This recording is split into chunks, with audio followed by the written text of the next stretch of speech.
He is going nowhere. Republican Metro Council member Anthony Piagentini keeps his elected seat tonight after a lengthy Metro Council ethics trial. Hello, everybody, and thanks for joining us. I'm Doug Proffitt. Despite being found guilty by the Ethics Commission on charges of violating his position, Piagentini holds on to the position that represents one of the fastest growing areas of eastern Jefferson County. Piagentini is accused of accepting a six-figure job with a nonprofit called the Louisville Healthcare CEO Council. He did so just days after helping co-sponsor an ordinance giving that council $40 million worth of funding. And now, after 3 weeks being on trial, he is keeping his job. He survives the threat. WHAS11 team's Alex Dederer and photojournalist Addie Hill report that Piagentini was emotional. Alex? Well, Doug, this decision has been months in the making, dating back to October when Piagentini was found guilty of 6 ethics code violations he was accused of. That stemmed from Piagentini not recusing himself from the process of passing that $40 million ordinance he co-sponsored until the time came to a final vote in Metro Council. But after all has been said and done now, Piagentini remains a councilman. Councilman Piagentini is not removed from office as a result of this trial. Republican Councilman Anthony Piagentini seen wiping away tears, learning the fate of his Metro Council seat, visibly affected after the 3-week ethics trial concluded. I don't think that this is a process that anybody leaves unimpacted. Council President Marcus Winkler read the verdict aloud. Piagentini will continue to represent the 19th District of Metro Louisville. For now, the outspoken council member is choosing to stay silent. I am proud, and Mr. Smith, my colleague, is proud to represent Anthony Piagentini. He is a good and decent man. The embattled councilman was found guilty last October for violating the city's ethics code. The Louisville Metro Ethics Commission recommended he be removed from the council. A charging committee was formed in response. Kent Wicker is their attorney. But it wasn't me. It wasn't the charging committee that brought us here. It is Anthony Piagentini's misconduct that brought us here, and it is our duty, your duty, to hold him accountable for it. In closing arguments Monday, Wicker called on the council members to consider the message being sent. If you don't remove him for this misconduct, you're saying that you approve of it, that you condone it. You want to serve with a council member who does things like this. Something Council President Winkler says will take time, but he's hopeful. I wish he had handled the situation differently. I'm sure he, in retrospect, wishes he had handled the situation differently. I'm sure it's going to take some time to heal those relationships, but I hope that we're able to work together and move on to the next issue and come together like we've always done. Winkler says he was not surprised by the outcome. And one thing all members can agree on, it's time to get back to work. At the end of the day, we're here to serve the citizens of the city of Louisville, and we do that best by working together. The only time we heard from Piagentini himself tonight was when he said he will not be making any statements until tomorrow. And breaking news just before 11 o'clock tonight, he did send us a plan to talk to media tomorrow morning. WHAS 11 will be there to give you the latest. Piagentini was first elected to the Metro Council in 2018 and then was re-elected in 2022. That means he will be up for election again in 2026. In studio, Alex Dederer, the WHAS 11 night team on your side. Alex, thank you. Tonight on the night team, we're taking a closer look. The Healthcare CEO Council was eventually stripped of that $40 million in American Rescue Plan funding. Mayor Craig Greenberg took back the money and gave it to other organizations.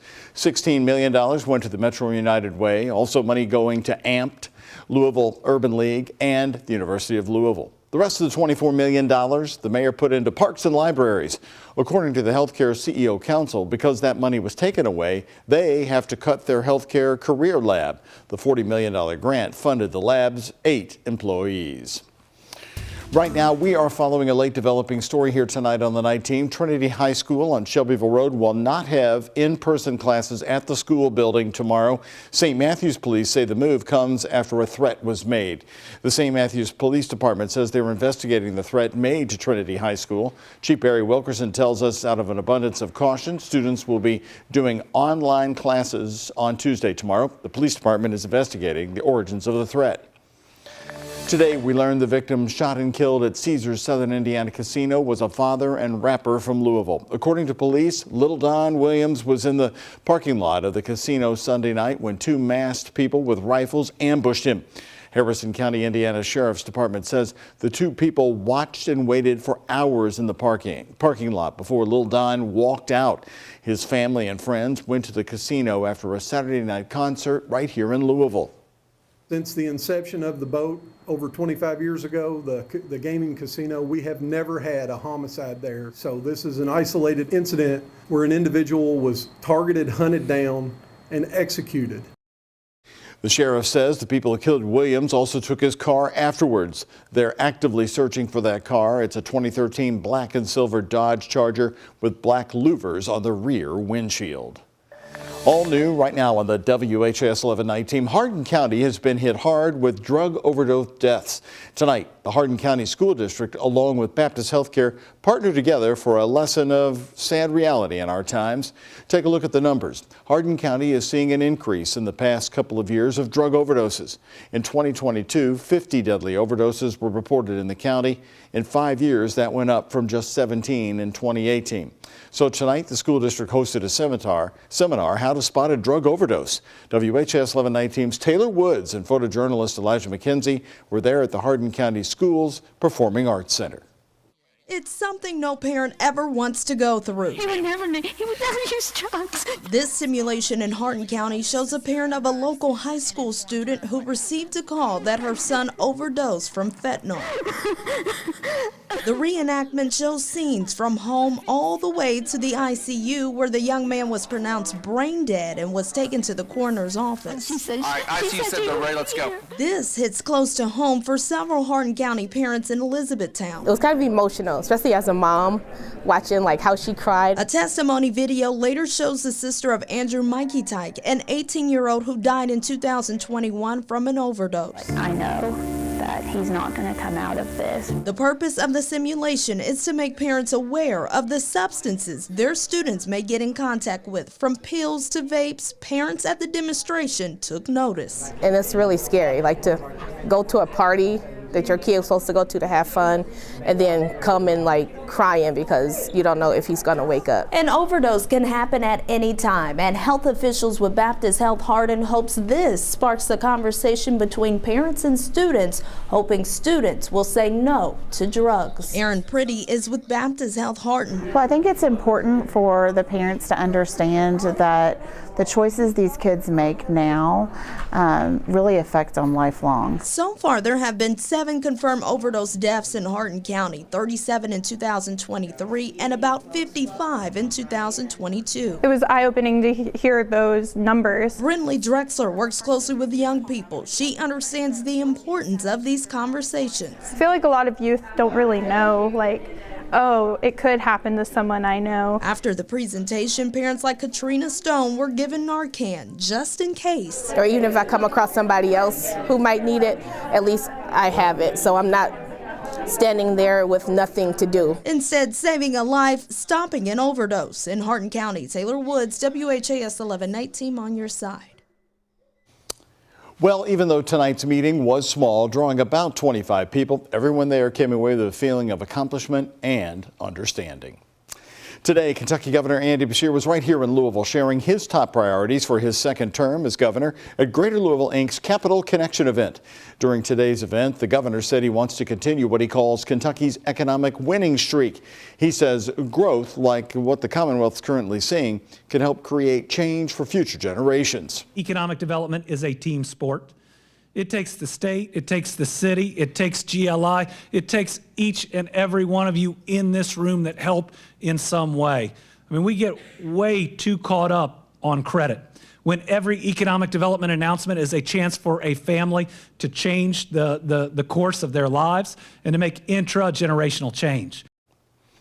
Beshear pushed again for raises for Kentucky's public school teachers, saying Kentucky cannot stay on its winning streak if its teachers aren't paid better. The Capital Connection event gives the business community access to elected officials and political leaders. Well, the Republican-backed proposal to make Kentucky safer is raising concerns tonight, even among one conservative criminal justice group. House Bill number 5, also known as the Safer Kentucky Act, is now destined to become law. And I think until we plus up the number of police officers, until we enhance some of their training, until we add detectives, we're really never going to get ahead of crime such that we're deterring it. We're punishing it in this bill. That's a fact. But not deterring. But that's about all I can say. Now, the act focuses on increasing penalties, including a 3 strikes provision and criminalization of camping in streets. We talked to the Kentucky State Director for Right on Crime. That's an advocacy group pushing for conservative criminal justice solutions.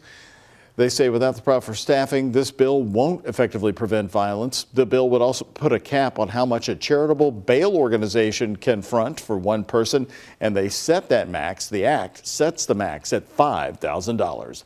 The Bail Project releasing a statement saying the bill would, quote, double down on policies responsible for mass incarceration. They go on to say charitable bail organizations level the playing field by taking money out of the pretrial system, thereby restoring the presumption of innocence and saving taxpayer dollars in the process. Today, Indiana's governor vetoing an act that would define the term anti-Semitic in the state. In a statement, Governor Eric Holcomb says the language was confusing. The governor vetoed House Bill 1002 and instead signed his own proclamation condemning all forms of anti-Semitism. Holcomb says that the final wording of the act fails to include the entire International Holocaust Remembrance Alliance definition. Lawmakers finalized changes to the act, cutting out mentions of Israel, as critics feared it would label criticism of Israel as anti-Semitic. But in Holcomb's proclamation, he returned those definitions. In a statement, the Indiana Muslim Advocacy Network disagrees with the governor's veto, saying, quote, from the beginning, we have made it clear that the examples referenced by the IHRA definition could be used to stifle freedom of speech in schools and on college campuses by labeling the criticism of Israel as anti-Semitic. Governor Holcomb's proclamation disregards our meritorious concerns, end quote.